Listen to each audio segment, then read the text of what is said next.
A contramano.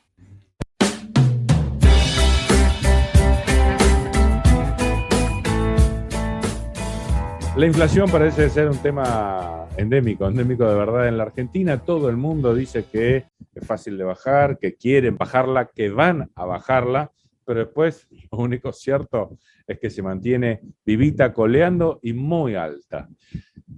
Nosotros sospechamos que hay algo más que intenciones no cumplidas. Somos mal pensados y vamos a tratar de confirmarlo con alguien que sabe de verdad. Nosotros no sabemos nada. Vamos a hablar con Marcelo Ramal, que es economista, profesor universitario de la UBA y militante del Partido Política Obrera, además ex legislador de la ciudad por Frente de Izquierda. Él nos va a poder contar detalles. ¿Cómo te va, Marcelo? Simón te saluda. Simón, ¿cómo estás? Un gusto hablar con vos y con toda tu audiencia. Realmente para nosotros también. A ver, ¿la inflación le sirve a alguien? Bueno, indudablemente que sí. Y para responder a tu pregunta, quisiera colocar, digamos, un punto que me parece importante. En la economía, todo el tiempo, como resultado del trabajo humano, se agrega valor, se agrega riqueza social. Es decir, la actividad económica finalmente es eso, es un proceso de constante creación de valor por medio del trabajo humano. Ese mayor valor, fuera de los valores que ya existen, es decir, las materias primas, las maquinarias utilizadas y demás, ese mayor valor o se paga como salario, que es indudablemente la menor parte, o ingresa como beneficios del capital, beneficios industriales, financieros, etc. Cuando hay inflación, el valor de esa nueva riqueza social creada crece, se infla. El problema planteado es qué parte se infla. ¿Se infla la parte del salario o la parte de los beneficios? Bueno, indudablemente que el fenómeno al que estamos asistiendo en la Argentina es el de una inflación de beneficios. Cuando vos tenés un índice de precios que supera el 50% en un año y los salarios en el mejor de los casos se han ajustado un 30 o 35%. Cuando las jubilaciones se han desindexado, es decir, a partir de la última modificación en la movilidad jubilatoria, justamente se ha sacado a la inflación del cálculo en el ajuste de los saberes. Bueno, evidentemente lo que tenemos, ¿no es cierto?, es una inflación de beneficios. Y bueno, eso tiene como beneficiarios, en primer lugar, a los capitalistas que, elevando sus precios, se colocan por encima del ajuste de los salarios de sus trabajadores, y tiene al Estado como beneficiario secundario. ¿Por qué motivo? Porque, digo beneficiario secundario, socio menor. ¿En qué sentido?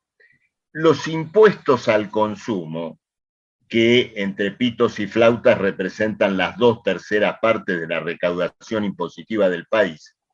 Los impuestos al consumo crecen con el crecimiento de los precios. Es decir, cuando vos aplicás el IVA a un producto que vale 100 y después ese producto pasa a valer 150, el IVA recaudado indudablemente va a ser muy superior. Es decir, el Estado en su recaudación se beneficia de la inflación, sobre todo cuando desindexa sus gastos, o al menos una parte de sus gastos. De esto que te estoy diciendo, viene la famosa historia de dibujar el presupuesto colocando un índice de precios menor que el que efectivamente va a ocurrir. Cuando el Estado, por ejemplo, como ocurría con el malogrado presupuesto 2022, proyecta una inflación del 33%, a sabiendas de que la inflación real va a ser del 50% o tal vez más. Bueno, ¿qué quiere decir eso? Que muchos gastos los va a ajustar al 33%, mientras que los ingresos provenientes de impuestos que se inflacionan, bueno, esos ingresos van a aumentar al 50%. Y por lo tanto va a haber una bolsa de recursos extraordinarios que el Estado utilizará, ¿no es cierto?, en diferentes sentidos. Esto que te digo, en definitiva, hace, digamos, a lo que sería el significado de la inflación en términos de confiscación social y de confiscación al mundo del trabajo, ¿no es cierto? Bueno, no me quiero extender más sobre tu pregunta, porque indudablemente tendrás precisiones que pedirme u otras. No, en realidad es más que nada profundizar sobre la misma cuestión. Yo te cuento cuál fue el origen del interés, y esto dicho con todo cariño y respeto, porque lo cierto es que yo trabajo para ellos, pero digo, la gente asalariada, cuando el porcentaje que le suben, que ya de por sí lo llaman aumento y en verdad no lo es una actualización, que es una cruel diferencia con respecto a lo que sería un aumento, crudelísima diferencia, pero digo, cuando se parece bastante al índice inflacionario, siempre por debajo, se sienten hechos y no se dan cuenta de que en realidad les están calentando el agua año tras año y se van diferenciando año tras año de lo que era su poder adquisitivo anterior. Por eso fue que tenía ganas de charlar con vos de este tema para que nos cuentes todas las aristas en las que suceden estas cosas, como esta que te acabo de contar. Claro. La emisión monetaria en toda esta historia que estábamos analizando recién solo juega el papel de un mecanismo. No se lo puede entender de otro modo. Por ejemplo, vos fijate lo que ocurrió en el periodo pandémico, ¿no es cierto?, en el momento más álgido del periodo pandémico. El Estado emitió moneda. Esto tenía que ver, ¿no es cierto?, con un conjunto de rescates planteados por la interrupción de la actividad económica, bueno, todo lo que ya sabemos. Ahora, es importante ver de qué manera se canalizó socialmente esa emisión monetaria. ¿Por qué te digo esto? Haciendo algunos cálculos respecto de lo que fue aquella emergencia COVID y lo que el Estado puso en juego para ella, 3 de cada 4 pesos que se emitieron fueron canalizados a través de empresas, a través del capital, y en su mayoría del gran capital. Esto por un lado. Luego, la parte que no fue emisión y que, digamos, o mejor dicho, digamos, para corregir, la parte que se emitió, pero que el gobierno luego absorbió a través del Banco Central, emitiendo letras en favor de los bancos privados, las famosas LELIQs. Bueno, esa absorción de pesos se hizo remunerando a los bancos privados a un interés del 40% anual, que indudablemente es inflacionario. Ahora, ¿qué ocurrió luego? El dinero que fue para las empresas, en una porción importante, derivó en mecanismos especulativos que terminaron siendo inflacionarios. El más importante de todos, la compra de dólares, la fuga de capitales. La gran devaluación del año 2020, que ejerció una monumental presión inflacionaria, fue causada por estos mecanismos especulativos. Hasta tal punto esto fue así, que cuando el gobierno, allá por agosto-septiembre de 2020, dispone lo que fue, creo que, la tercera camada de estímulos económicos, tuvo que colocar una corrección diciendo lo siguiente: las empresas que accedan a estos fondos no pueden operar en el mercado de cambios de carácter financiero. Como diciendo, muchachos, este dinero no se puede utilizar para operar en la fuga de capitales. Entonces, ¿qué ocurre? Acá también hubo inflación de beneficios, porque las empresas se dolarizaron, esa dolarización creó una monumental presión sobre los precios y, por supuesto, salarios y jubilaciones continuaron estando especificados. En un contexto de planificación económica y de una planificación económica dirigida con propósitos mayoritarios, es decir, favoreciendo al mundo del trabajo, una emisión de moneda puede estar dirigida a expandir la producción.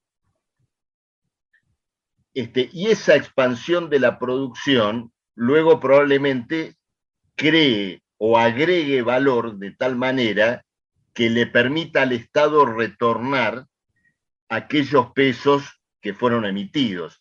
Es decir, la emisión de moneda en ese caso opera como una suerte de adelanto o de préstamo. No es claramente el papel parasitario que jugó una emisión que simplemente, y volviendo a mi metáfora inicial, infló beneficios especulativos en primer lugar, y luego beneficios industriales cuando, después de llevar el dólar paralelo a 200, las empresas se la fueron arreglando para ir corrigiendo sus precios cada vez más cerca de esa paridad cambiaria.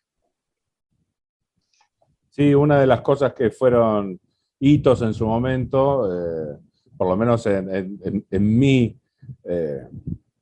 llana reflexión al respecto, fue cuando hicimos una entrevista con Héctor Polino, por ejemplo, y hablaba de la inflación de mayo 2020, un mes en el que la Argentina estaba cuasi paralizada, y aún así fue una inflación enorme.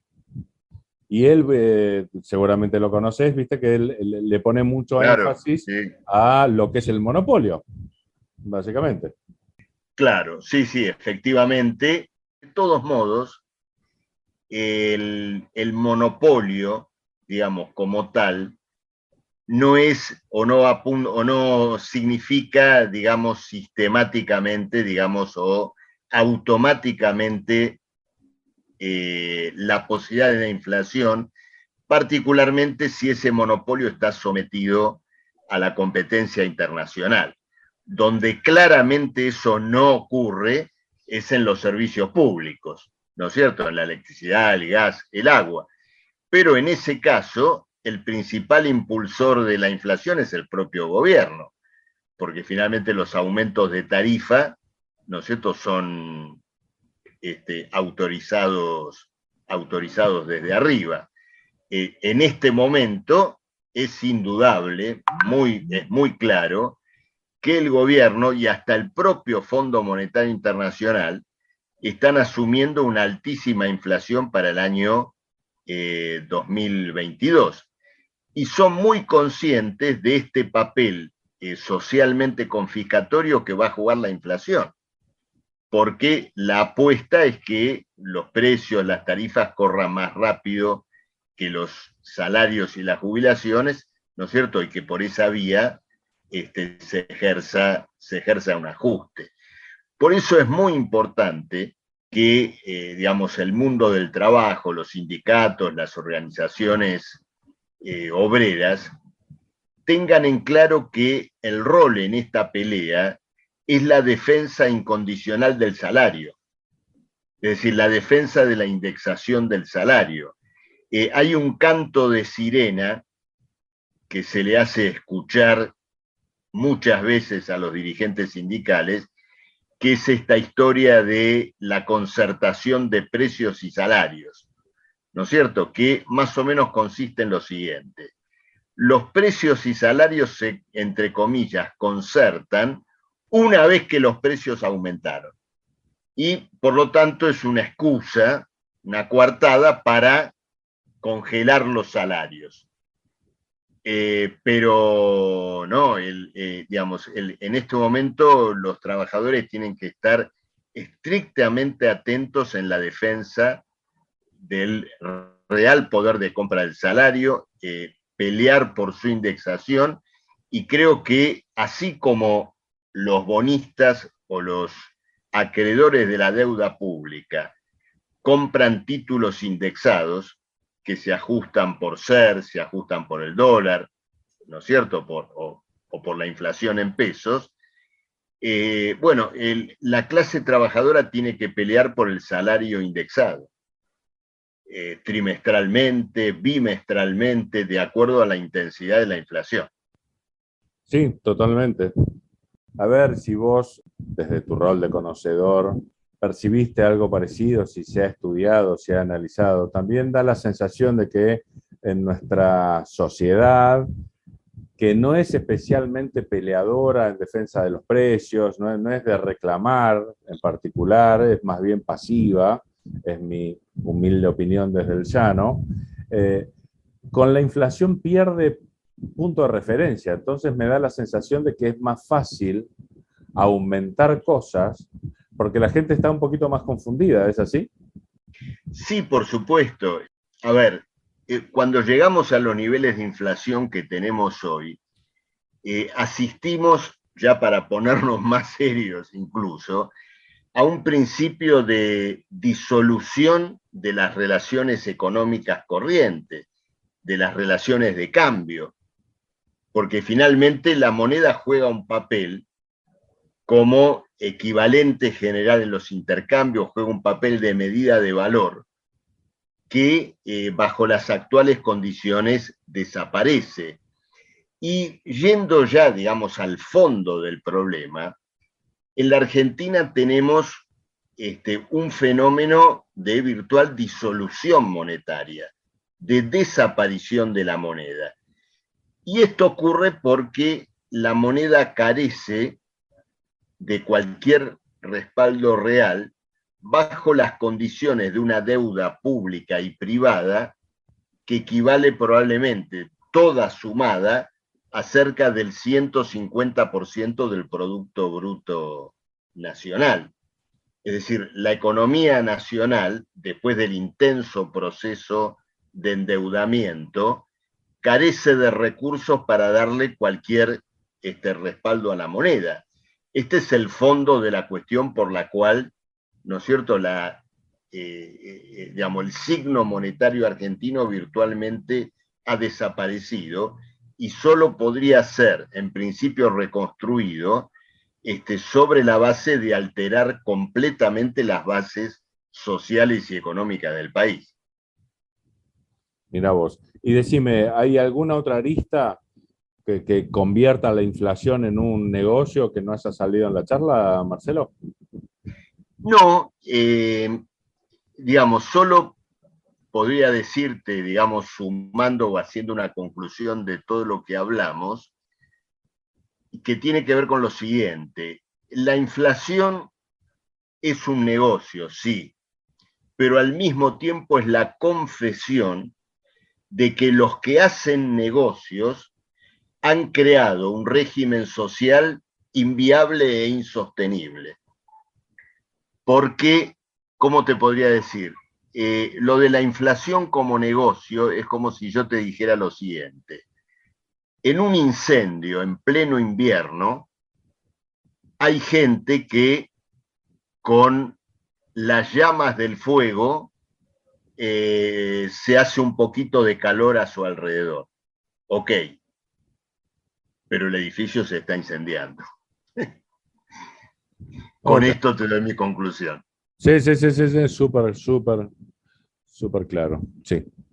Seguramente la gente que propicia esto, no quiero ser simplista, si hay algo que tratamos de evitar todos estos años es la simplicidad del análisis, pero me da la sensación de que no todos van a sufrir ese incendio de la misma manera. Por lo que me Seguro. pero bueno, son esas cosas que pasan. Te agradezco mucho la posibilidad de haber podido tratar estas cosas con esta serenidad y con este tiempo, sobre todo. Y sí, la verdad que son temas importantes, tanto que nos están llevando la vida, probablemente. Sí. Bueno, querida Marcela, te agradecemos mucho que hayas charlado. Un abrazo, Un abrazo enorme. Adiós. A contramano. A contramano. La gente sigue desinformada, una noticia mal contada es un asalto a mano A armada. contramano.